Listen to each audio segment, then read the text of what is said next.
গতবার তো হয়েছিল 1700 টাকা, 1600 টাকা, 1500 টাকা বিক্রি হয়েছিল। এই বছর কত হবে আল্লাহ পাকি জানে। এখন হে যদি হয় দেখা যাচ্ছে কাটায় 4 থেকে 5 মণ হতে পারে এক এক কাটায়।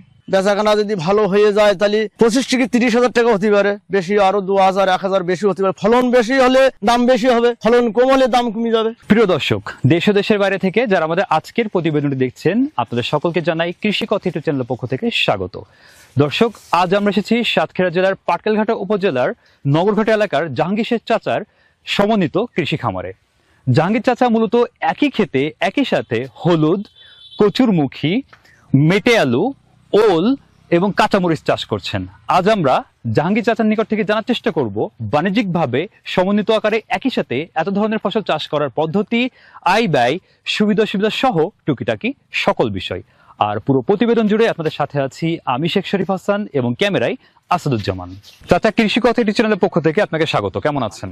ভালো আছি চাচা। আমরা দেখতে পাচ্ছি আপনি একই সাথে অনেক ধরনের ফসল চাষ করেছেন, বিশেষ করে হলুদ, কচুরমুখী, ওলের চাকি, মেটে আলু। আমাদেরকে একটু প্রথমেই বলবেন আপনি এই সমন্বিত চাষে কিভাবে উদ্বুদ্ধ হলেন? আমরা আগের থেকে এইভাবে চাষ করতে থাকি, কম বেশি হয়। কচুরমুখী, হলুদ, তারপরে মেটে আলু, ওলের চাকি, পাতলা পাতলা ফাঁকে জোগে দিলে ওলের চাকি হয়ে গেল।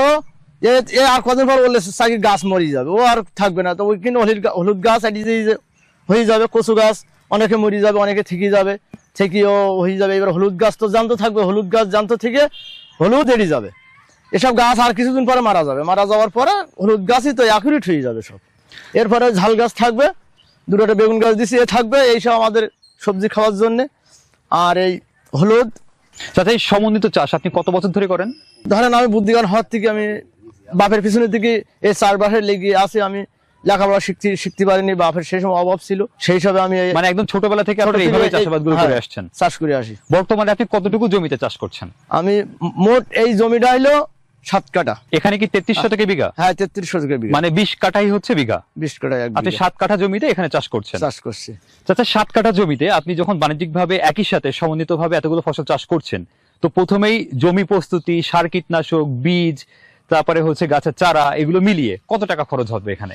10 থেকে 11,000 টাকা, 12,000 টাকা খরচ হবে। এখান থেকে মোট বেচা কেনা করা যাবে কত টাকার? বেচাকেনা যদি ভালো হয়ে যায় তাহলে 25 থেকে 30,000 টাকা হতে পারে, বেশি আরো 2000 1000 বেশি হতে পারে। ফলন বেশি হলে দাম বেশি হবে, ফলন কম হলে দাম কমে যাবে। তাহলে আমরা খরচ খরচা বাদ দিলে এখান থেকে মোটামুটি 20-22 টাকার মতো প্রফিট করা সম্ভব, তাই তো? ওই রকমই।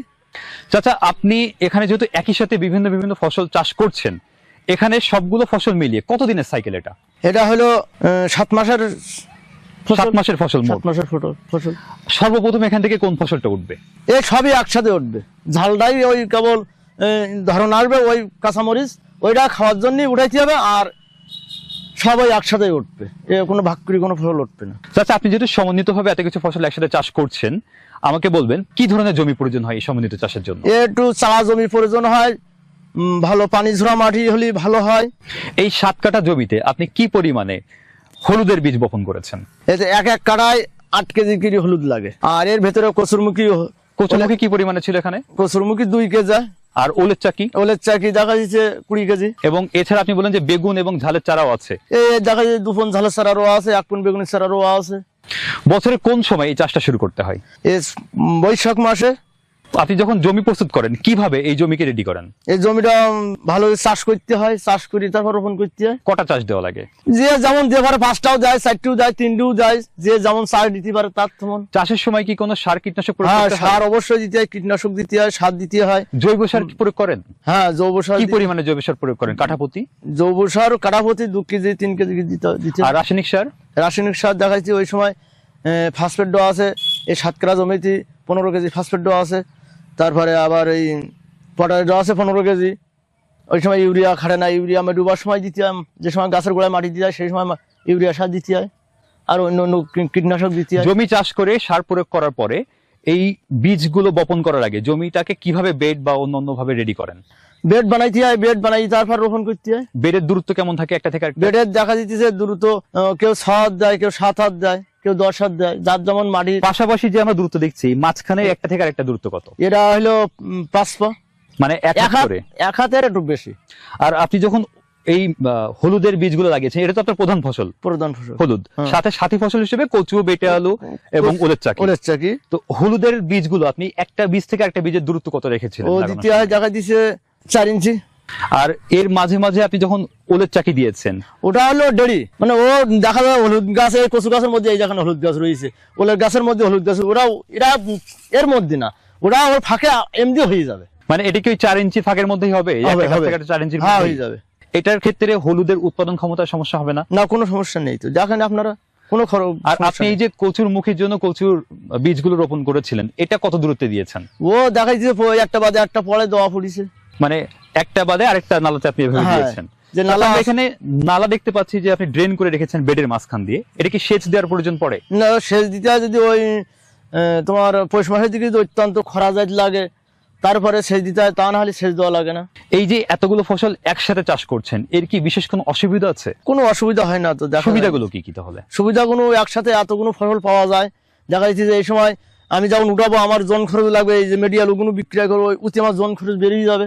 বাদ বাকি এই হলুদের টাকাটা আমার ক্যাশ থেকে যাবে, চাকিগুলো থেকে যাবে। আবার ওই সময় ওল লাগাবো, ওই 1 লাইন ওল লাগাই থুইছি খাওয়ার জন্য, আবার বিক্রি করে দেবো, এরকম ভাবে উৎপাদন করি।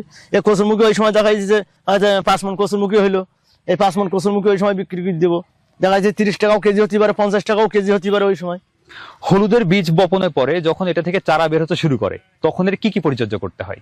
এই আগাছা মারতে হয়, স্প্রে করতে হয়, বিভিন্ন রকমের পরিচর্যা করতে হয়। এক্ষেত্রে কি ওলের চাকি বা কচুরমুখী বা আপনি বেগুনের যে চারাগুলো লাগিয়েছেন, এগুলোর জন্য আলাদা কোনো পরিচর্যা কোনো আছে? প্রয়োজন না, কোনো প্রয়োজন নেই, ওই একসাথে সবই হবে। হলুদের কি কোনো রোগ বলাই আছে? হ্যাঁ, অবশ্যই আছে। কি কি রোগ বলাই ওই আছে? পচা রোগ লাগবে। এই একই রোগ কি ওল বা কচুরমুখীর জন্য আছে? হ্যাঁ, ও তো এগুলো লাগবে। প্রতিকার করেন কিভাবে? এই যে স্প্রে মানে যদি পচা রোগ লাগে সেই সময় আপনি প্রয়োজন অনুযায়ী প্রয়োজন ওষুধ নাই, spray এর করেন। মানে যে কোনো রোগ আসার আগের থেকে আমরা প্রস্তুতি নিয়ে স্প্রে করার জন্য। দেখা দিয়েছে এর আগে দিয়েছি তোমার অ্যানাস্টার টপ, কালকে স্প্রে দিয়েছি তোমার সিট প্লাস, এরকম স্প্রে করতে থাকি। এগুলো কি রোগের জন্য দিয়েছে? এই পচা রোগের জন্য। স্প্রে দিনের কোন সময় করতে হয়? রোদের সময় করতে হয়। চাচা, এই 7 কাঠা জমিতে আপনি কতটা হলুদ আশা করছেন? কতটুকু হলুদ উঠবে এখান থেকে? সে যদি হয় দেখা যাচ্ছে কাটায় 4 থেকে 5 মণ হতে পারে এক কাটায়। আর কচুরমুখী কতটা হতে পারে? কচুরমুখী দেখা যাচ্ছে যদি ভালো হয় তাহলে দেখা বললাম না 4 মণ টন হতে পারে, 4 মণ 5 মতো হয়ে যেতে পারে। আর সাথে সাথে আমরা যে সাথী ফসল অন্য যেগুলো দেখছি, ওলের চাকি, ওলে চাকি দেখাইছে ওই যদি খুব ভালো হয়ে যায় তো ওহাও দেখাইছে 5-10 মণ হয়ে গেল। যদি বড় হয়ে যায় তাহলে ওজনে বেশি যাবে, ভার হয়ে যাবে, তখন এবং মনে বেশি হবে। সাথে যে কাঁচামরিচ বা বেগুনের চারা, এগুলো সেগুলো তো তো- নিজেদের খাওয়ার জন্য এগুলো লাগে। নিজেরা খাওয়ার জন্য। যদি আপনার এখান থেকে হলুদের ফলটা ভালো হয়, ফলন ভালো হয়, তাহলে এটা বাজারে কি দরে বিক্রয় হতে পারে? এরা গতবার তো হয়েছিল 1700 টাকা, 1600 টাকা, 1500 টাকা বিক্রি হয়েছিল। এই বছর কত হবে আল্লাহ পাকি জানে। এখন ফসল ওঠার পরে তো দাম। ওলের চাকিগুলো কি দরে বিক্রয় করতে পারে? ওলের চাকি গতবার বেছিলাম তোমার 3000 টাকা মন। এবার বাজার ভালো থাকলে এরকমই হতে পারে। ওরকম হতে পারে, কম হতে পারে, বেশিও হতে পারে। চাচা, এর সাথে সাথে তো আপনি মেটালো গাছও দিয়ে রেখেছেন, যেমন আমরা এখানে দেখতে পাচ্ছি একটা মেটালো গাছের যে কাণ্ড, সেগুলো আস্তে আস্তে বেয়ে উঠছে। তো এটার জন্য কি কোনো মাচার দরকার হয় এখানে? না, মাছ আরো ওই গাছের ক্ষতি করবে বিধা, ও আবার ছাড়াই নিচে লাগাই দেবো, মাটির সাথে এই যখন নিংড়ুবো ও পাশে নিংড়ুছি, ওই লাগাই দেবো, ছাড়াই দেবো। এক্ষেত্রে মেটালো গাছের ক্ষতি হবে না? না, কোনো ক্ষতি হবে না। আপনি এই জমি থেকে কতটা মেটালো আশা করছেন? দেখা দিতেছে তো 2 মণ মেডিয়ালি পাবো। এগুলো বাজার দর কেমন বর্তমানে? 50 টাকা কেজি। চাচা, আপনাকে অনেক ধন্যবাদ আমাদেরকে সময় দেওয়ার জন্য। ভালো থাকবেন। দর্শক, আমাদের আজকের প্রতিবেদনটি আপনার যদি ভালো লেগে থাকে তাহলে ভিডিওটি লাইক ও শেয়ার করবেন, এবং আপনার কোনো প্রশ্ন বা মতামত থাকলে কমেন্ট বক্সে অবশ্যই জানাবেন, এবং আমাদের সাথে থাকার জন্য কৃষি কথা ইউটিউব চ্যানেলটি সাবস্ক্রাইব করুন। ধন্যবাদ।